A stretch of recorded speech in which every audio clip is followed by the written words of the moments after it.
Les racines de la douleur. L'histoire de ma vie ne commence pas dans la douceur d'un foyer aimant, mais dans l'ombre d'un père dont le nom seul me glace le sang, Albert. Mon géniteur. Celui qui m'a donné la vie, mais qui, jour après jour, m'a aussi appris à redouter l'amour d'un père. Mon enfance n'a jamais été une période d'innocence et d'insouciance. Elle a été une succession de peurs, de privations et de nuits blanches hantées par les cris de ma mère et les pleurs étouffés de mon petit frère, Berthold. Je suis né dans une famille où l'homme était le maître absolu, où la soumission de la femme et des enfants était une règle gravée dans le marbre. Ma mère, une femme courageuse et dévouée, s'est battue de toutes ses forces pour nous offrir un semblant de vie normale. Mais face à Albert, elle était impuissante. Lui, il dictait sa loi, et nous obéissions ou nous en subissions les conséquences. Je crois que j'ai réellement compris la nature de mon père le jour où il a levé la main sur ma mère devant nous. J'avais à peine 10 ans, mais cette scène est restée gravée en moi comme une blessure qui ne guérit jamais. Ce soir-là, je me souviens avoir entendu des éclats de voix dans la maison. Comme souvent, ma mère suppliait, et mon père, ivre de rage, hurlait. Nous étions, Berthold et moi, recroquevillés dans notre petite chambre, terrifiés. Puis, soudain, un bruit sourd. Un cri étouffé. Et plus rien. J'ai osé ouvrir la porte. Ma mère était étalée sur le sol, une main sur sa joue rougie par la gifle qu'elle venait de recevoir. Mon père, lui, se tenait au-dessus d'elle, son regard noir et impitoyable. « Tu crois que tu peux me défier, hein » cracha-t-il. Ma mère ne répondit pas. Elle n'avait pas besoin. Sa douleur parlait pour elle.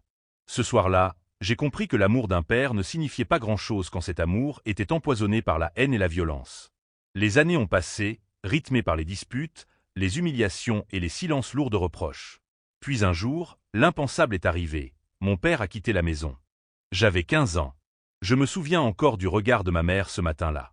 Un mélange de soulagement et de peur. Elle savait qu'elle venait d'échapper à un cauchemar, mais à quel prix? Mon père ne nous a pas laissé le temps de respirer. 2 mois plus tard, il s'était déjà remarié et ramenait sa nouvelle femme chez nous. Une inconnue, froide et distante, qui s'installait sans un mot, comme si nous n'étions rien d'autre que des meubles. Avec elle, tout a changé. La maison, qui était déjà un endroit sombre, est devenue un véritable tombeau. Ma mère, humiliée et chassée, est partie vivre chez une tante. Moi, j'étais livré à moi-même, mais je n'étais pas seul, il y avait Berthold.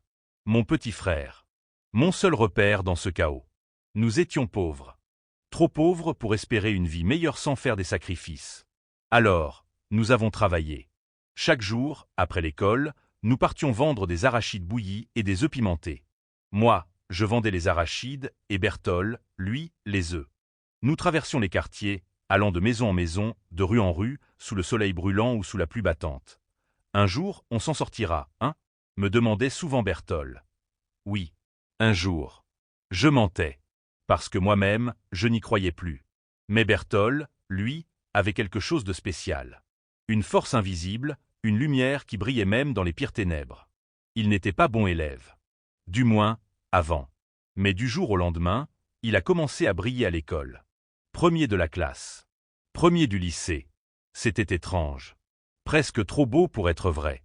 La tontine du premier samedi, c'est à cette époque que mon père a commencé à parler de la tontine. Chaque premier samedi du mois, il disparaissait pendant des heures. Parfois, il emmenait Berthold avec lui. « Où tu vas avec papa ?» Je lui demandais. « À la tontine. » Il dit que c'est pour nous. Il garde mon argent là-bas. Quand j'aurai mon bac, il me le rendra. J'ai voulu y croire. Parce qu'au fond, j'espérais encore que notre père ait une once d'humanité. Mais quelque chose n'allait pas. Chaque fois que Berthold revenait de ses réunions, il était différent. Fatigué. Silencieux. Parfois, il s'enfermait dans sa chambre pendant des heures, fixant le plafond. Et puis, un soir, tout a basculé. L'ombre du malheur, c'était une nuit comme les autres. Une de ces nuits où nous nous couchions le ventre vide, en rêvant d'un lendemain meilleur. Mais à 18 heures, ce lundi-là, Berthold est tombé dans le coma. Personne ne comprenait. Personne ne savait quoi faire. Les docteurs ont multiplié les analyses. Tout était normal. Tout était parfait. Trop parfait. Puis est venue la sentence. Nous ne comprenons pas ce qui lui arrive. Peut-être devriez-vous essayer autre chose. La médecine traditionnelle ou la prière. Ma mère a pris une décision. Mais mon père ne l'a pas acceptée. Et ce fut le début de la fin. La nuit où Berthold est tombé dans le coma a marqué le début d'un cauchemar sans fin. Tout semblait s'être figé dans la maison. Le silence était devenu plus assourdissant que n'importe quel cri. Ma mère, effondrée, passait son temps à prier, à supplier le ciel de lui rendre son fils. Moi, je restais à son chevet, espérant qu'il ouvrirait les yeux, qu'il se réveillerait et me dirait que tout ça n'était qu'un mauvais rêve. Mais ce n'était pas un rêve. C'était la réalité. Une réalité cruelle et impitoyable. L'attente interminable, les heures passaient. Puis les jours. Berthold était allongé là, immobile.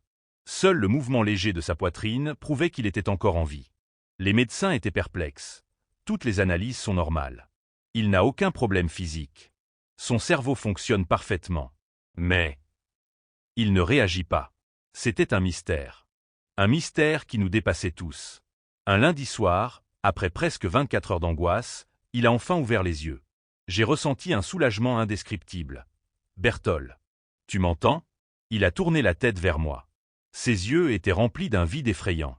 Puis, il a ouvert la bouche. Mais aucun son n'est sorti.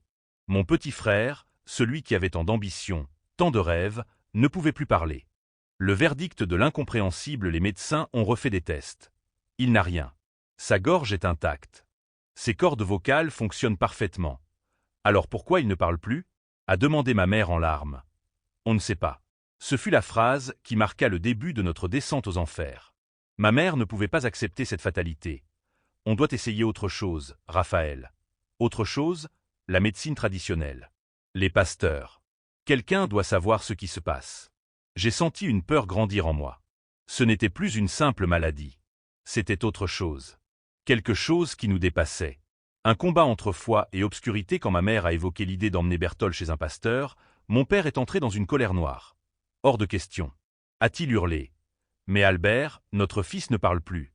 Il faut agir. Je t'ai dit non. Il ira mieux avec le temps. Ma mère n'a pas cédé. Elle a contacté un pasteur réputé pour ses guérisons. Le rendez-vous était pris. Nous devions y aller le lendemain matin. Mais mon père l'a su. Et cette nuit-là, il a pris Berthold avec lui. Sans un mot. Sans explication. Il l'a ramené à la maison où vivait sa nouvelle femme. Je me souviens des pleurs de ma mère. Je me souviens de son regard, empli de peur et de colère. Il veut l'achever. Il veut le garder pour lui. Ces mots résonnent encore dans ma tête aujourd'hui. L'intervention de la police, ma mère n'était pas du genre à se laisser faire. Elle a appelé la police. Mon ex-mari a enlevé mon fils malade. Je veux le récupérer. Les policiers sont arrivés devant la maison de mon père. Après plusieurs minutes de négociation, ils sont entrés. Quelques instants plus tard, ils sont ressortis avec Berthold. Il était assis sur une chaise, le regard vide, et des bougies allumées autour de lui. Ma mère a poussé un cri en le voyant. Nous avons emmené Berthold directement chez le pasteur. Les révélations glaçantes, les prières, ont duré 2 nuits entières. Des psaumes, des chants, des cris. Et puis, au matin du 3e jour, le pasteur s'est arrêté. Il nous a regardés, la mine grave. Il est trop tard. Ma mère a éclaté en sanglots. Comment ça, trop tard? Le pasteur a pris une longue inspiration. Il a déjà bu le sang. Ces mots m'ont glacé le sang. Je ne comprenais pas. Mais ma mère, elle, a compris immédiatement. Oh non. Le pasteur s'est approché de nous. Tout ce que je peux faire, c'est prier pour son âme. Mais il faut maintenant se concentrer sur Raphaël. J'ai sursauté. Moi? Oui. Si tu restes dans cette maison, tu seras le prochain. L'ultime espoir, ma mère, dévastée, a pris Berthold et l'a emmené au village. Là-bas, un grand marabout devait nous aider. Mais il a dit la même chose que le pasteur. C'est fini. Mais Raphaël. Il faut le protéger. Le lendemain, mon petit frère est mort. Je n'oublierai jamais ce jour-là. Le corps sans vie de Berthold allongé devant nous. Ma mère hurlant de douleur. Moi, incapable de pleurer, incapable de réagir. Et mon père, debout devant nous, exigeant qu'on lui rende le corps. Ma mère a refusé. Je dois m'occuper de son âme. Et elle l'a enterré avec dignité, loin des ténèbres de mon père. Mais ce n'était pas encore la fin du cauchemar. Parce que le pire, je l'ai découvert en retournant chez mon père pour récupérer mes affaires. Et ce que j'ai vu ce jour-là a définitivement changé ma vie. Le jour où mon petit frère a été mis en terre, une partie de moi est morte avec lui. Je me tenais là, figé, tandis que les pelletées de terre recouvraient lentement son cercueil. Ma mère était agenouillée, tremblante, brisée. Les pleurs des femmes résonnaient autour de nous, et dans cet instant, tout semblait irréel. Berthold était parti. Lui qui, quelques semaines plus tôt, parlait de ses rêves, de son avenir, de tout ce qu'il voulait accomplir. Il n'était plus qu'un corps sans vie sous ce sol froid. Mais au milieu de cette douleur insoutenable, un sentiment plus sombre me rongeait, la peur. La peur de ce que j'avais vu. La peur de ce que j'avais compris trop tard.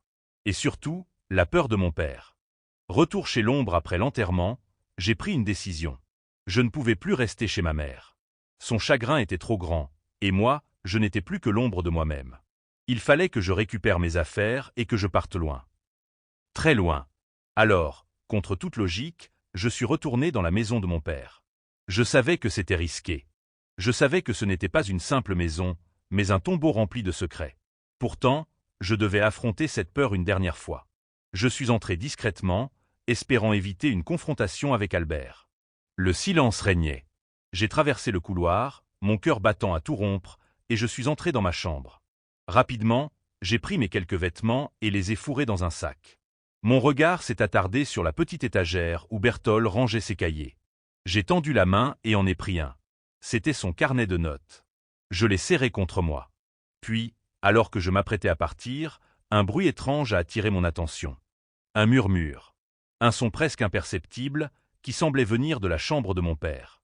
Je n'aurais jamais dû ouvrir cette porte. La découverte du cauchemar, la chambre de mon père, était plongée dans l'obscurité. Je n'avais pas mis les pieds ici depuis longtemps. Mais quelque chose d'anormal flottait dans l'air. Une odeur âcre, lourde, qui me donnait la nausée. J'ai avancé lentement, la gorge serrée. Puis mon regard s'est posé sous le lit. Et mon sang s'est glacé. Là, dans l'ombre, un crâne humain me fixait. Je suis resté figé. Mon souffle s'est coupé, mes jambes ont failli me lâcher. Un crâne. Un vrai crâne. Pas un jouet. Pas une blague. Juste à côté, il y avait un sac traditionnel en cuir, usé par le temps. Je l'ai ouvert d'une main tremblante. À l'intérieur, des bougies noires, des morceaux de tissu tachés d'une substance rougeâtre et un petit bocal rempli d'un liquide. Le crâne me fixait. Ou peut-être que c'était mon esprit qui me jouait des tours. Mais je savais ce que je voyais. Ce n'était pas un simple objet posé là par hasard. C'était un symbole. Un avertissement. Une preuve que tout ce que je craignais était vrai. J'ai senti un frisson me parcourir l'échine. Mon cœur battait si fort que j'avais l'impression qu'il allait exploser. Je devais sortir d'ici. Tout de suite. Mais alors que je faisais un pas en arrière, une voix grave et glaciale brisa le silence. Tu n'aurais jamais dû revenir. C'était lui. Mon père. Face à face avec l'horreur, Albert se tenait dans l'encadrement de la porte, me fixant de son regard perçant. Il n'avait pas l'air surpris de me voir ici. Il était calme. Trop calme. Tu fouilles dans mes affaires maintenant ? A-t-il demandé, son ton étrangement posé. J'ai avalé difficilement ma salive. Qu'est-ce que c'est ? Ai-je réussi à balbutier en pointant le crâne du doigt. Mon père a esquissé un sourire. Un sourire qui n'avait rien d'humain. Tu connais déjà la réponse, Raphaël. Mes jambes étaient prêtes à me lâcher. C'est toi. Ai-je chuchoté, le souffle court. C'est toi qui as fait ça à Berthold. Il a haussé un sourcil, comme si mes paroles l'amusaient. Fais quoi ? C'est toi qui l'as condamné. C'est toi qui as pris son âme. Ma voix tremblait de rage et de terreur. Mon père s'est approché lentement, chaque pas résonnant dans la pièce comme un coup de marteau. Berthold a simplement payé le prix de son don. Il était spécial, tu le savais, non ? J'ai senti mes poings se serrer malgré moi. Quel prix ? Il était juste un enfant. Albert a soupiré, comme s'il était lassé par mon incompréhension. Tu crois que l'argent vient de nulle part ? Que les réussites sont gratuites ? Il a secoué la tête. Berthold était un élu. Il avait un destin, mais il a voulu le fuir. Alors, il a fallu faire un choix. Ces mots ont été la goutte d'eau. Je me suis précipité vers lui, prêt à le frapper, prêt à le faire payer. Mais il a levé la main. Et soudain, mon corps s'est figé. Je ne pouvais plus bouger. J'étais paralysé. Mon père s'est approché encore plus près. Tu ressens cette force ? Mon corps ne m'appartenait plus. Mes muscles étaient tétanisés, ma respiration saccadée. Un froid glacial s'était emparé de moi, comme si une force invisible m'écrasait. Mon père s'est approché, son visage si près du mien que je pouvais sentir son souffle. Tu ressens cette force, n'est-ce pas ? A-t-il murmuré. C'est le poids de la vérité. Le poids de ce que tu refuses d'accepter. J'étais incapable de parler, incapable de bouger. Seuls mes yeux pouvaient encore exprimer l'effroi qui me rongeait de l'intérieur. Tu n'as jamais compris, Raphaël. Tout ce que je le fais pour la famille. Berthold était un sacrifice nécessaire. Tu aurais dû suivre le chemin que j'ai tracé pour vous. Son sourire s'est élargi. Mais il n'est pas trop tard. Tu peux encore te racheter. J'ai rassemblé toute la force qu'il me restait pour murmurer. Jamais. Il a secoué la tête, faussement peiné. Tu es exactement comme ta mère. Aveuglé par la peur. Tu crois qu'en fuyant, tu échapperas à ton destin? Puis, soudain, la pression sur mon corps s'est relâchée. J'ai senti mon souffle revenir brutalement, mes jambes flancher sous mon propre poids. C'était ma seule chance. Alors, sans réfléchir, j'ai agrippé le sac contenant mes affaires et me suis précipité hors de la chambre. Je me suis rué dans le couloir, entendant les pas lourds de mon père derrière moi. « Tu ne peux pas fuir éternellement, Raphaël. » Son cri résonnait comme un avertissement. J'ai dévalé les escaliers, mon cœur battant à tout rompre. Dans ma tête, une seule pensée, sortir d'ici vivant. J'ai atteint la porte d'entrée et l'ai ouverte d'un geste brusque. L'air de la nuit m'a frappé en plein visage. Mais alors que je m'apprêtais à franchir le seuil, une voix m'a glacé le sang. « Raphaël. » C'était un murmure. Faible. Presque imperceptible. Je me suis figé. Je connaissais cette voix. C'était celle de Berthold.